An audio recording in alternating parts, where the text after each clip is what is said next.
سے شدید محبت کرتا ہے۔ جہاں بھی رحمان کا لفظ آئے گا وہ دنیا کے لیے ہوگا، یعنی جہاں فوری ہمیں ضرورت ہوتی ہے وہاں رحمان آ جاتا ہے۔ تو یہ نہیں ہے کہ کچھ دنوں کے بعد، اچھا بعد میں، نہیں، یہ فوری ہی اللہ ضرورت پوری کرتا ہے، اور یہ کسی قدر عارضی ہوگی کیونکہ یہ دنیا تک ہی محدود ہے۔ رحیم وہ ہے جو شدید محبت کرتا ہے لیکن دیر سے عطا کرتا ہے، اور لیکن مستقل اور ہمیشہ عطا کرنے والا، یہ آخرت کے لیے ہے۔ ٹھیک ہے، اگر ہم رحمان کی بات مانیں گے تو اس کی راہ پر چلیں گے تو انشاءاللہ ہم ہمیشہ کی ابدی رحمت میں اللہ کی داخل ہو جائیں گے۔ تو اللہ کے نام سے جو سراسر رحمت ہے، جس کی شفقت یا رحمت ہمیشہ رہنے والی ہے۔ تبارک الذی، بڑی ہی بابرکت ہے وہ ذات، بیادہ الملک، جس کے ہاتھ میں ہر قسم کی بادشاہت ہے، یعنی ہر قسم کی بادشاہت کس کے ہاتھ میں؟ اللہ ہی کے ہاتھ میں ہے۔ وہو علی کل شیء قدیر، یہ کہ اللہ ہر چیز پر قدرت رکھتا ہے، یعنی جس طرح مالک یوم الدین، مالک یعنی بادشاہ ہے، سارا اختیار اسی کا ہوگا، یعنی اللہ تعالیٰ ہی قادر مطلق ہے، دینے پر بھی لینے پر بھی۔ اللہ فرماتے ہیں ہر قسم کی بادشاہت اللہ ہی کے ہاتھ میں ہے، وہ کیوں؟ وہ ہر چیز پر قادر ہے، قدرت رکھتا ہے۔ اب اللہ فرماتے ہیں اللہ وہ ذات خلق الموت والحیات، جس نے بنائی موت، والحیات اور زندگی، کس لیے؟ لیبلوکم، تاکہ وہ تمہیں آزمائے، تمہیں جانچے، ایوکم احسن عملا، کہ تم میں سے کون ہے جو اچھے اعمال کر کے آتا ہے، وہو العزیز الغفور، اور یہ کہ وہ زبردست بخشنے والا ہے۔ بے شک اب ذرا اس دوسری آیت کو سمجھتے ہیں۔ اب اللہ فرماتے ہیں هو الذی خلق الموت، وہ جس نے موت بنائی۔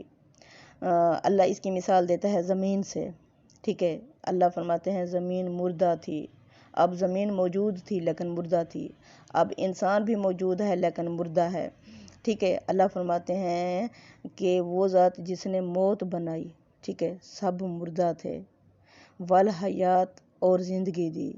ایک تو زندگی اپنا عہد الست ڈال کے، یہ روح ڈال کے ہمیں زندہ کر دیا اللہ تعالیٰ نے۔ یہ جو روح ہے، جو ہماری شخصیت ہے، یہ ہمیں زندہ کرتی ہے، اور اس شخصیت کو پھر وہی جو ہے وہ زندہ کرتی ہے۔ اللہ فرماتے ہیں دل کی زمین بھی سوکھی ہوئی تھی، مردہ تھی، اسی طرح یہ جو زمین ہے جس پر ہم پھر رہے ہیں، چل پھر رہے ہیں، یہ بھی مردہ ہوتی ہے، تو اسے زندہ کون کرتا ہے؟ بارش۔ اللہ فرماتے ہیں وہ جس نے موت بنائی، یعنی سب کچھ مردہ تھا، والحیات، اور ان سب کو زندگی دی۔ کیوں دی؟ اب اللہ جب زمین پر، اللہ فرماتے ہیں میں بارش برساتا ہوں تو جو زرخیز زمین ہوتی ہے وہ بہترین پیداوار اگاتی ہے، اور جو مردہ زمین ہوتی ہے وہ کیا؟ کانٹے دار جھاڑیاں ہی اگاتی ہے۔ اللہ فرماتے ہیں سب مردہ تھے، ان کو زندہ کس نے کیا؟ انسان کو اور اس کے دل کو وہی نے زندہ کیا، اور زمین کو بارش نے، پانی نے، وہ بھی آسمان سے آتی ہے اور وہی بھی آسمان سے آتی ہے۔ اللہ فرماتے ہیں یہ زندگی میں نے کیوں دی؟ لیبلوکم، تاکہ وہ تمہیں جانچے، تمہیں آزمائے، تمہارا امتحان لے۔ ایوکم احسن عملا، کہ تم میں سے کون ہے جو بہترین عمل کر کے آتا ہے۔ اب یہ زندگی، اب یہ دنیا کیا ہے؟ یہ کمرہ ہے، امتحان ہے۔ اب یہ جو مشکلات ہیں، مصائب ہیں، یہ کیا ہیں؟ اللہ کی آزمائشیں ہیں، یہ مشکل سوال ہیں پیپر میں۔ یہ جو مشکل سوالات ہوتے ہیں پیپر میں، یہ ہمیں اونچا اڑانے کے لیے آتے ہیں، یہ ہمیں مضبوط کرنے کے لیے آتے ہیں۔ اگر بالفرض یہ دنیا کی زندگی ہی ایسی خوبصورت بن جائے، نہ اس میں دکھ ہو، نہ تکلیف ہو، نہ پریشانی ہو، کچھ بھی نہ ہو، تو پھر انسان کس طرح آخرت کو یاد کرے گا؟ وہ کس طرح پھر اللہ کے قریب ہوگا؟ کیونکہ اس کے لیے دنیا ہی جنت بن جائے گی۔ اس لیے امیر ہیں، غریب ہیں، جو ہیں، کسی کو کیا تکلیف لگی ہوئی ہے، کسی کو کیا، کیونکہ ہر ایک اللہ کے آزمائش میں ہے، اللہ کے امتحان سے گزر رہے ہیں۔ اللہ فرماتے ہیں تاکہ وہ تمہیں جانچے، تمہیں آزمائے، تمہارا امتحان لے، ایوکم احسن عملا، کہ اس امتحان میں سے، ان آزمائشوں میں سے گزرنے کے باوجود کون ہے جو اچھے اعمال کر کے آتا ہے۔ وہو العزیز الغفور، یعنی یہ نہیں ہے کہ انسان جو ہے وہ فرشتوں کی طرح ہے، اس سے کوئی خطا نہیں ہوگی، نہیں۔ اللہ فرماتے ہیں جتنی غلطیاں کر چکے ہو، جتنے گناہ کر چکے ہو، جتنے کر رہے ہو، ڈیلی روزانہ کے جتنے کرتے ہو، اللہ سے توبہ کرو، وہو العزیز الغفور، یہ کہ وہ زبردست بخشنے والا ہے۔ یعنی اللہ جب انسان شرمندہ ہوتا ہے تو کیا کرتا ہے، وہ اللہ سے معافی مانگتا ہے، ثم توبو پھر پلٹتا ہے، یو ٹرن لیتا ہے، یعنی جو گناہ کر رہا تھا اب وہ اصلاح کی طرف پلٹتا ہے۔ اللہ فرماتے ہیں فَقُلْ تُسْتَغْفِرُوا رَبَّكُمْ، لوگو کہو یعنی کہ تم معافی مانگو اپنے رب سے، فَقُلْ تُسْتَغْفِرُوا رَبَّكُمْ إِنَّهُ كَانَ غَفَّارًا، بے شک وہ بخشنے والا ہے، یُرْسِلِ السَّمَاءَ عَلَيْكُمْ مِدْرَارًا، وہ تمہارے لیے آسمان سے بارشیں برسائے گا۔ ٹھیک ہے، اب اللہ سے جب ہم معافی مانگتے ہیں تو اللہ کی رضا کیا ہے، بارش برسانا۔ بارش کیا ہے، وہی یعنی کیا کرے گا، تمہارے دل کو زندہ کر دے گا۔ تو فَقُلْتُ اسْتَغْفِرُوا رَبَّكُمْ إِنَّهُ كَانَ غَفَّارًا يُرْسِلِ السَّمَاءَ عَلَيْكُمْ مِدْرَارًا وَيُمْدِدْكُمْ بِأَمْوَالٍ وَبَنِينَ وَيَجْعَلْ لَكُمْ جَنَّاتٍ وَيَجْعَلْ لَكُمْ أَنْهَارًا مَا لَكُمْ لَا تَرْجُونَ لِلَّهِ وَقَارًا، یعنی اس ذات کو چھوڑ کے تم کس بات پر ایمان رکھے ہوئے ہو، کیوں نہیں اللہ پر ایمان رکھتے، اللہ پر یقین رکھتے، وہ زبردست ہے، بخشنے والا ہے، یعنی وہ تمہارے گناہوں کو ڈھانپ دے گا، تمہیں بخش دے گا، تمہاری رہنمائی کرے۔ چلتے ہیں آیت نمبر 3 کی طرف۔ الذی، وہ ذات، خالقہ، جس نے پیدا کیا، سبع سات سماوات، آسمان، طباقا، تہہ بتہ ہے، یعنی ایک دوسرے کے اوپر، 7 آسمان تہہ بتہ بنائے، ما تری فی خلق الرحمانی، تم نہیں دیکھو گے رحمان، رحمان کیا ہے، یہ دنیا کے لیے یعنی شدید محبت کرنے والا، فوری اور مگر ایک لحاظ سے عارضی، تم نہیں دیکھو گے رحمان کی تخلیق میں من تفاوت، کوئی ٹیڑھ، کوئی خلل، کوئی کجی، کوئی بے مقصدیت تم نہیں دیکھو گے، یعنی اللہ تعالیٰ نے ان کو خواہ مخواہ نہیں بنایا، ان کا ایک مقصد ہے۔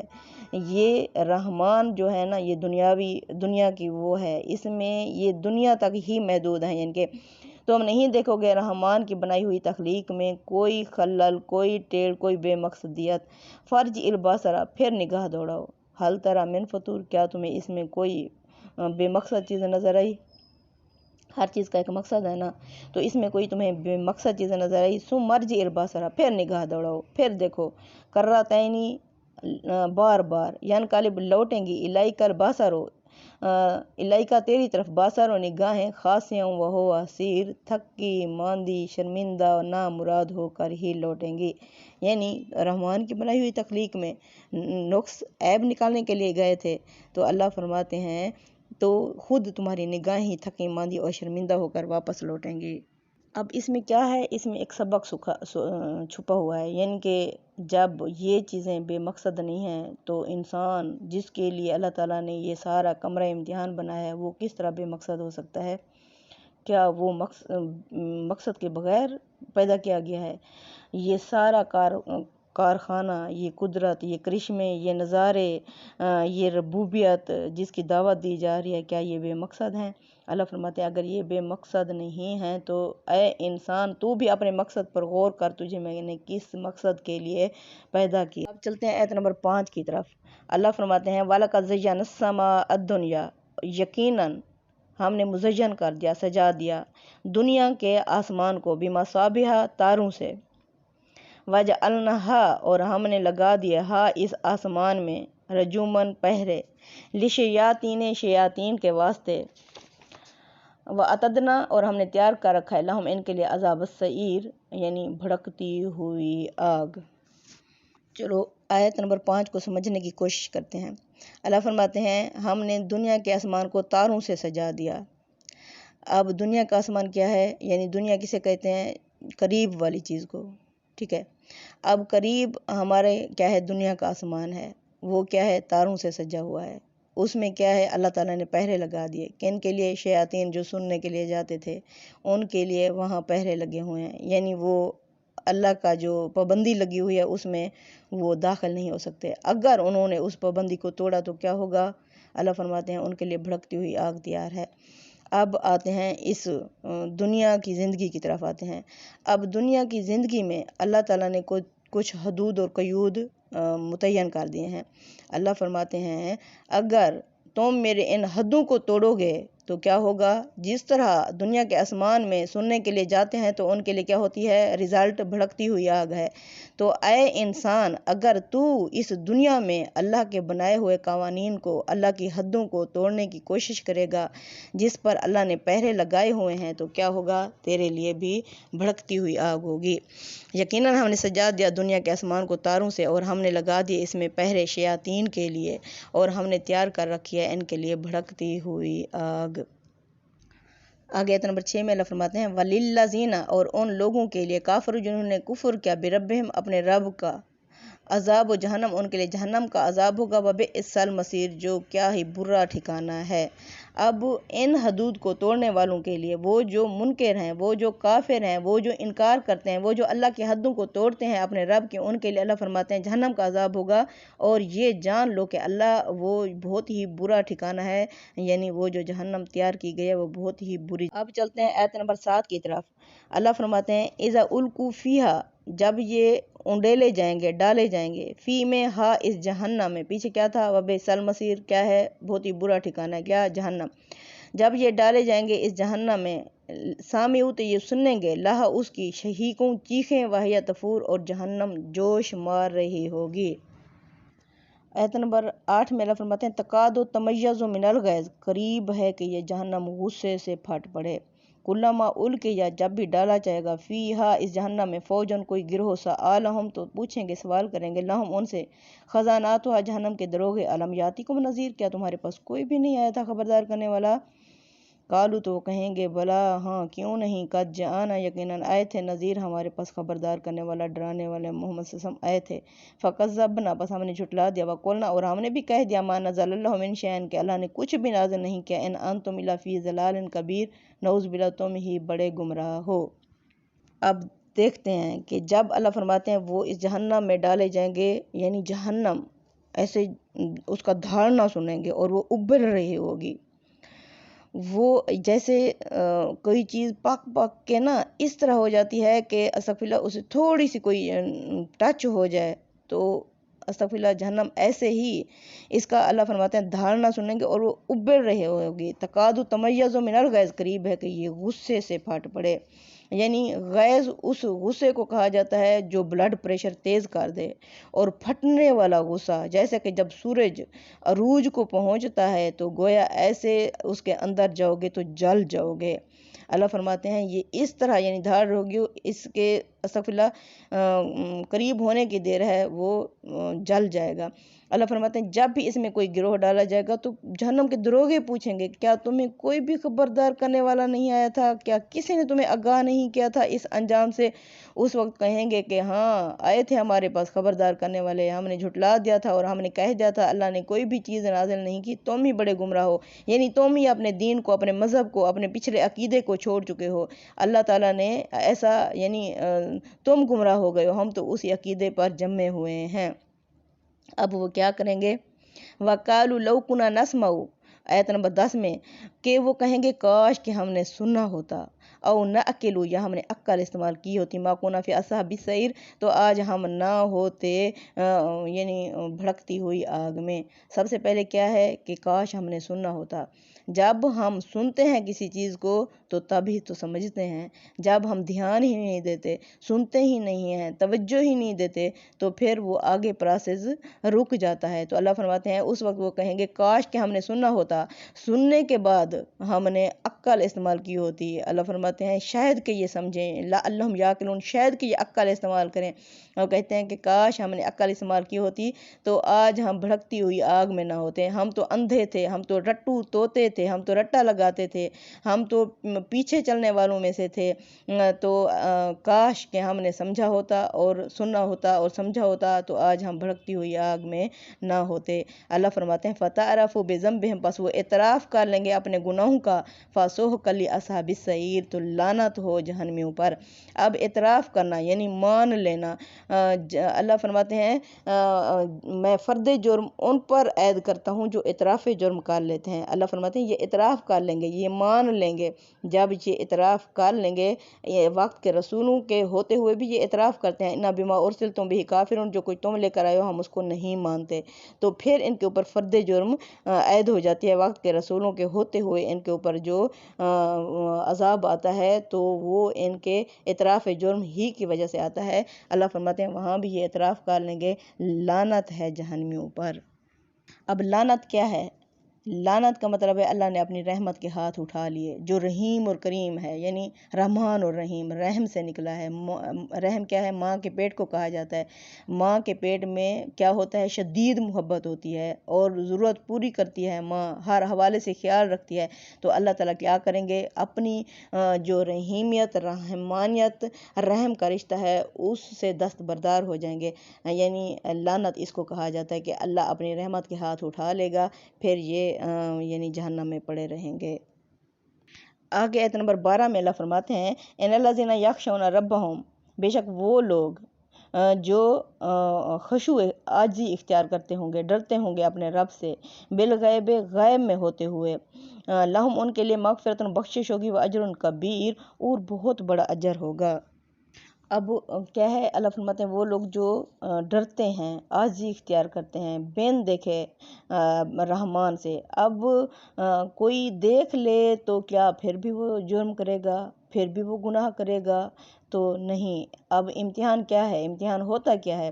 جب ہم کمرہ امتحان میں جاتے ہیں تو آلریڈی کیا ہمیں پہلے سے پیپر دیا ہوا ہوتا ہے؟ نہیں، ہم کانپ رہے ہوتے ہیں، پتہ نہیں پیپر آسان آتا ہے یا مشکل آتا ہے، ٹھیک ہے؟ تو پھر جب وہاں ہمیں پیپر دیا جاتا ہے تو پھر ہم اسے حل کرتے ہیں، تو کیا اللہ تعالیٰ یعنی کہ ہمیں وہ جنت اور جہنم اور ہر چیز دکھا دے تب ہم عمل کریں گے؟ کیا وہ سارا کچھ جب ہمارے سامنے آ جائے؟ نہیں، اللہ فرماتے ہیں غیب میں ہوتے ہوئے۔ وہ کیسے؟ اس کی مثال بھی ماں کے پیٹ سے دی جا سکتی ہے۔